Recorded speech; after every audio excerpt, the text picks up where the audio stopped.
8.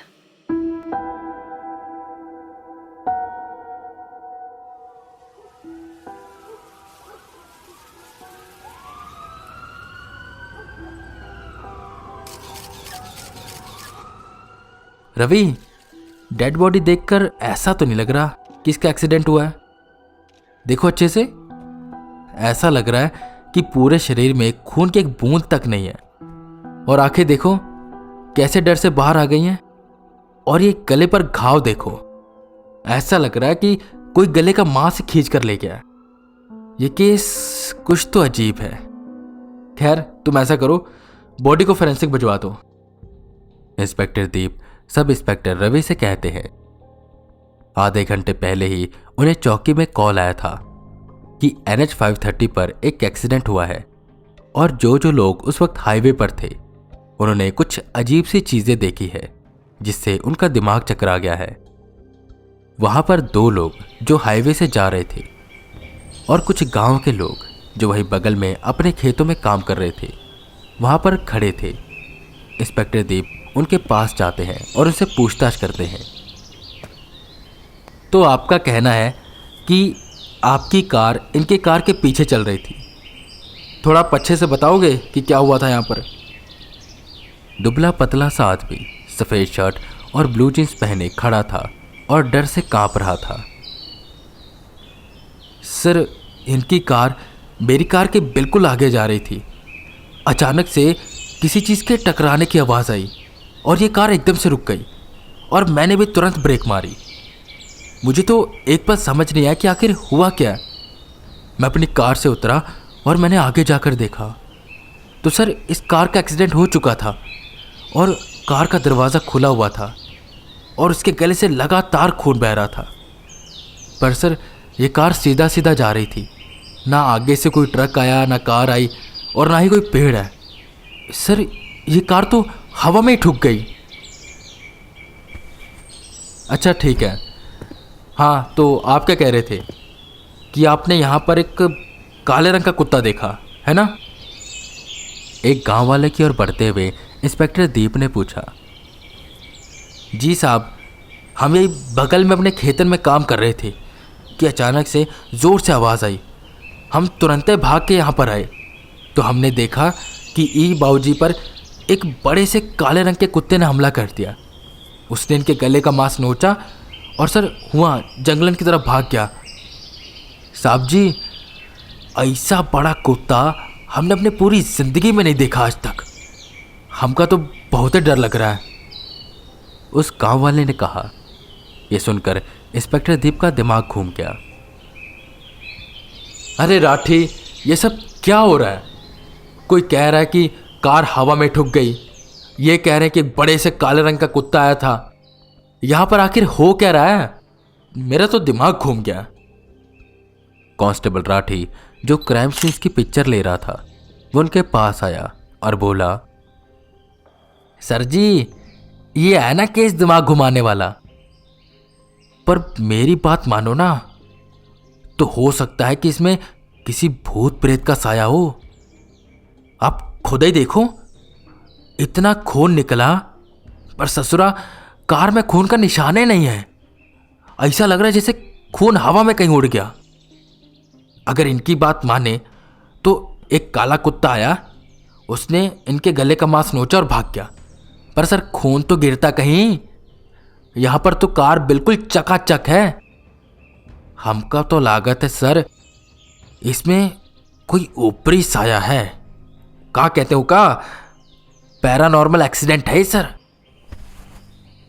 अबे राठी, वो paranormal accident नहीं है, पैरानॉर्मल एक्टिविटी है। और तुझे कितनी बार समझाया है कि कम से कम वर्दी का तो लिहाज कर लिया कर।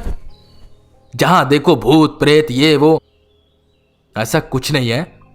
मुझे क्या लगता है कि ये आदमी पहले से ही मरा हुआ है और ये एक्सीडेंट वाली कार है। कोई यहां पर टो करके लाया होगा और बॉडी इसने यहां पर छोड़ दी होगी ताकि ऐसा लगे कि एक्सीडेंट हुआ है। खैर, बाकी तो जब मैं डीप जाऊंगा ना तब समझ आएगा केस। रवि, इस केस की पूरी फाइल बनाकर शाम तक मेरे घर पहुंचा दो। देखता हूं क्या सीन है।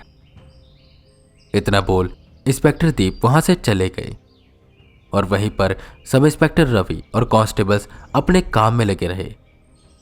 कार बहुत जोर से किसी चीज से ठुकी थी, पर वो बिल्कुल लेन के बीच में थी। इंस्पेक्टर दीप के हिसाब से यह शख्स पहले से ही मर चुका था और यह एक्सीडेंट वाली कार कोई टो करके यहां पर लाया था। उसने इस कार को यहां पर छोड़ा और उस मरे हुए शख्स को इस पर बैठा दिया ताकि ऐसा लगे कि यह एक्सीडेंट है। जहां ये थोड़ा बेबुनियाद लग रहा था, वहीं पर यह थोड़ा लॉजिकल पॉइंट भी था, पर अब किसी न किसी तरह उन्हें एक बेस बनाना था ताकि वो इस केस को सॉल्व कर सके। रात के यही करीबन 9:30 हो रहे थे। इंस्पेक्टर दीप अपने घर में बैठे कुछ केसेस की फाइल चेक कर रहे थे कि तभी उनके घर की डोरबेल बजी।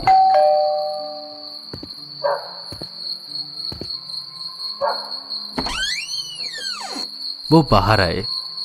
उन्होंने देखा आसपास कोई भी नहीं है, बस उनके डोरमेट के पास एक लिफाफा सा कुछ पड़ा था। उन्होंने उसे उठाया और अंदर लेकर आए। उसे खोला तो उसमें एक खत था। वो उस खत को खोलकर देखते हैं। इंस्पेक्टर दीप सिंह, तुम इस केस से दूर हो जाओ। तुम्हारा काम इंसानी दुनिया में कानून की रक्षा करना है, पर जिस केस में तुम काम करने जा रहे हो वो इंसानी दुनिया से परे है। समझ जाओ, वरना समझाना मुझे आता है। ये सब क्या है और ये लेटर यहां पर कौन छोड़ कर गया? उन्होंने उस लेटर को पढ़ा और एक ड्रॉअर में रख दिया। उतनी देर में उनके घर के सामने एक कार आकर रुकी। किसी ने उनके दरवाजे पर दस्तक दी। इस बार वो तैयार थे। उन्होंने अपनी गन लोड करी और साइड विंडो से बाहर की ओर देखा तो बाहर सब इंस्पेक्टर रवि और कांस्टेबल राठी खड़े थे। उन्होंने दरवाजा खोला। तुम दोनों ही आए हो? पाठक कहां पर है? सर जी, उसकी नाइट ड्यूटी लगी है ना, तो थाने में ही है। इंस्पेक्टर दीप उन्हें अंदर बुलाते हैं। वो सब आराम से सोफे पर बैठ गए, जहां पर रवि ने मेज पर फाइल रखी और कहा, सर ये लीजिए आपकी फाइल। वो जो NH 530 पर एक्सीडेंट हुआ था ना, उस शख्स की पूरी जन्म कुंडली, मरण कुंडली और फोरेंसिक रिपोर्ट्स भी आप एक बार देख लीजिए। इंस्पेक्टर दीप उस फाइल को उठाते हैं और एक एक चीज देखने लगते हैं। मरने वाले का नाम अशोक अग्रवाल, उम्र 35 साल और पेशे से ये एक वकील था। अब हुआ ना केस दिलचस्प, एक वकील की डेथ हुई है, जरूर इसके पीछे कुछ ना कुछ होगा। अब देखे तो फोरेंसिक रिपोर्ट क्या कह रही है। व्हाट? ये कैसे हो सकता है? वो खड़े हो गए और लकीरें उनके माथे पर आ गई। मुझे पता था सर, आपका रिएक्शन ऐसे ही होगा, और जब मैंने भी ये पहली बार पढ़ा ना तो मेरा भी सेम रिएक्शन था, इसलिए मैंने डबल चेक करवाया। सर ये रिपोर्ट सही है, सब इंस्पेक्टर रवि ने कहा। अरे यार रवि, ये कैसे हो सकता है? मतलब कि रिपोर्ट के अनुसार अशोक के अंदर खून की एक भी बूंद नहीं है, उसका दिल पूरा सिकुड़ चुका है और शरीर पर ये खरोचों के निशान, और वो जो गले का मांस गायब हुआ था वहां पर उन्हें किसी भी जानवर का कोई DNA नहीं मिला। No saliva, no evidence. ये कैसे हो सकता है? चलो एक बार के लिए मैं ये भी मान सकता हूं, क्योंकि जो थ्योरी मैं सोच रहा हूं उस हिसाब से ये बिल्कुल ठीक है। पर रवि यार, ये कैसे मान लूं कि इस शख्स की मौत एक्सीडेंट के वक्त हुई है? मतलब उतनी देर में खून का गायब हो जाना, सिकुड़ जाना दिल का, और बॉडी कैसे सड़ना? यार राठी, तू भी तो था वहां पर, तूने भी तो देखा है ना। ये केस तो सच में दिमाग घुमा रहा मेरा। खैर, वकील की मौत हुई है। यह वकील जितने भी केसेस पर लड़ रहा था, मुझे सबकी डिटेल चाहिए, जल्द से जल्द, ठीक है? फाइल को मेज पर पटकते हुए उन्होंने कहा। सैल्यूट कर रवि और राठी वहां से चले गए और इंस्पेक्टर दीप सोफे पर अपना सर पकड़कर बैठ गए। उनके पूरे करियर में ऐसा केस ना तो उन्होंने कभी देखा था और ना ही सुना था। ये केस कुछ अलग था। उन्होंने अपनी ओल्ड मॉन्क की बोतल निकाली और ग्लास में डालकर उसे पीने लगी। अपनी ड्रिंक पीते हुए वो साथ साथ में सोच रहे थे कि आखिर ऐसा कैसे हो सकता है। इतनी देर में उन्हें अपने बाथरूम में से पानी की बूंदें गिरने की आवाज़ आई, जो कि थोड़ा सामान्य नहीं थी। वो उठे और बाथरूम में गए, जहां टैब में से बूंदें गिर रही थी।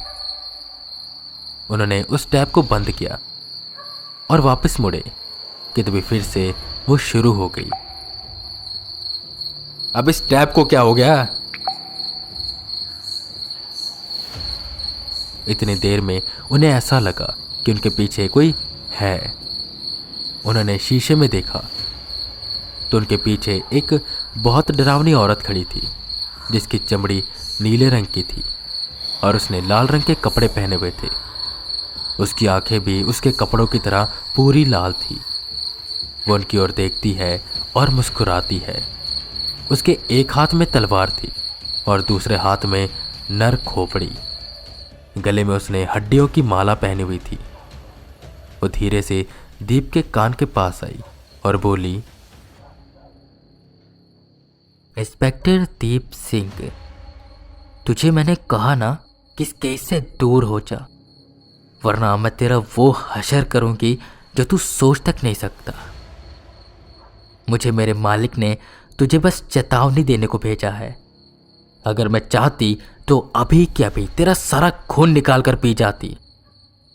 तुझे मैं बता रही हूं कि इंसानी दुनिया के कानून अलग हैं और हमारी दुनिया के अलग।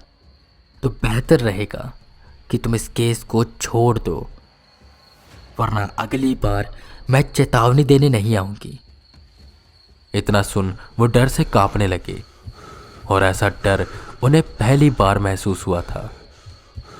उनके पीछे एक ऐसी शक्ति खड़ी थी जिससे उनका सामना कभी भी नहीं हुआ था, और शक्ति की केवल मौजूदगी उनके रोंगटे खड़े कर दे रही थी। इंस्पेक्टर दीप किसी सूखे पत्ते की तरह कांपने लगे। वो हिम्मत जुटाकर पीछे की ओर मुड़ते हैं तो वहां पर अब कोई भी नहीं था। अरे यार, ये क्या था? कहीं मुझे ज्यादा तो नहीं चढ़ गई? पर इतनी तो मैं डेली पीता हूं। क्या हो रहा है मेरे साथ? मुझे तो कुछ भी समझ नहीं आ रहा। क्या ये सब कहीं सच?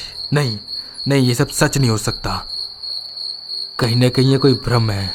हो ना हो उस चिट्ठी में कुछ था जिसकी वजह से मुझे ऐसे हेलुसिनेशंस हो रहे हैं। पर अगर ये सच हुआ तो वो मालिक, हे भगवान, मेरा तो सर घूम रहा है। वो उलझन में थे। उनका दिमाग ये मानने को तैयार नहीं था कि उन्होंने अभी एक ऐसी औरत को देखा है। उन्हें एक तरफ ये सच लग रहा था तो एक तरफ झूठ। वो इन दोनों के बीच में फंसे हुए थे। उन्होंने मुंह हाथ धोया और आराम से जाकर लेट गए कि उन्हें एक सपना आया। सपने में वो अपनी बेटी के साथ खेल रहे हैं, जहां अचानक से एक बड़े काले रंग का कुत्ता दिखाई देता है। वो उनकी बेटी के पास आता है। इंस्पेक्टर दीप उसे बचाने की कोशिश करते हैं, पर उनके हाथ पैर जाम हो गए थे। वो कुत्ता उनकी बेटी पर हमला करने लगता है कि तभी अचानक से दूर से एक शख्स आता है। वो शख्स देखने में एक पंडित जैसा लग रहा था, जहां पर उसके दाएं हाथ में एक पंख का टैटू था। सर पर शिखा थी और उसने जनेऊ पहना हुआ था। वो अपने मंत्रों का उच्चारण करता है और वो कुत्ता वहां से भाग जाता है। उस पंडित ने इंस्पेक्टर दीप की बेटी को उठाया और इंस्पेक्टर के हवाले कर दिया और वहां से चला गया। वो अपनी बेटी को गले से लगाकर रोने लगे कि तभी उन्हें ढेर सारे कुत्तों के रोने की आवाज सुनाई देने लगी। इंस्पेक्टर दीप एक झटके से उठे तो उन्हें बाहर से कुत्तों के रोने की आवाजें सुनाई दे रही थी, और कोई तो एक कुत्ता था जो जोर जोर से गुर्रा रहा था। उन्होंने खिड़की से बाहर की ओर झांका तो बाहर काफी कुत्ते थे जो उनके घर की ओर देख के भौंक रहे थे। और वहीं उनके बीच एक ऐसा कुत्ता भी था जो बहुत बड़ा था, बिल्कुल टाइगर की तरह, और वो गुर्रा रहा था। रात के अभी 2 बज रहे थे और अब इंस्पेक्टर देव को डर लग रहा था। कहीं ना कहीं कुछ ऐसा था जो उन्होंने कभी महसूस नहीं किया था और शायद कभी महसूस करना भी नहीं चाहते थे। एक पल उनके दिमाग में ख्याल आने लगा कि क्या उन्हें इस केस को सॉल्व करना चाहिए या इसे छोड़ देना चाहिए। वो इसी कश्मकश में थे। अब वो क्या करे, कैसे करे, उन्हें कुछ भी समझ नहीं आ रहा था।